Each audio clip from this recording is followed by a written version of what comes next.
So when we think about dating violence, a lot of times we think about physical abuse. Now that's the punching, slapping, kicking, biting, choking, or the sexual abuse, which could be anything from ignoring somebody's sexual boundaries, purposefully transmitting an STI, sexual assault, or rape.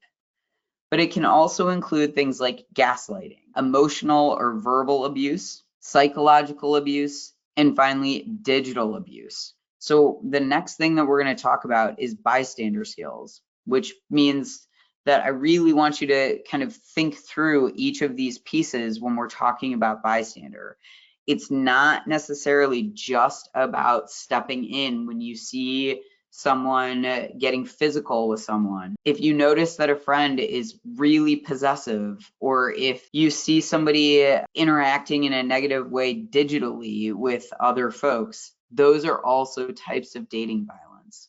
So when we think about bystander skills, let's start by thinking about the reasons that people are afraid to step up.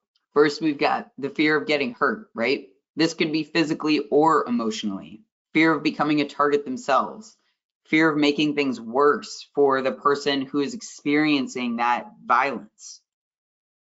And then finally, don't know what to do, right? So when we think about bystander intervention, the very first thing is that you have to actually notice that something is off. Something feels off, it probably is. If somebody who you care about is regularly showing signs of anger or confusion, if they're talking about being afraid or they're feeling like they are numb to a situation, those are some big signs that their relationships around them are not healthy. How might these outwardly manifest? Somebody might become withdrawn and distant. They might have social anxiety. If they feel like they can't take it out on the person who's hurting them, they may feel like they can take it out on someone else. Self-blame, depression, or anxiety.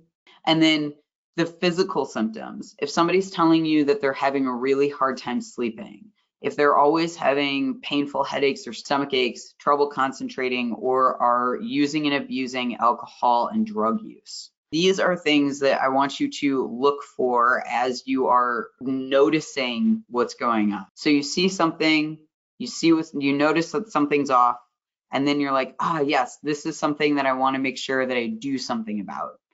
And then taking responsibility and saying, I'm going to do something, that means that you are more likely to actually do it. Now, you can either intervene directly. So if there's something going on, you might say, hey, break this up. You can delegate it. I don't feel comfortable, so I'm going to tell my coach or my professor, and I'm going to ask them to step in for me.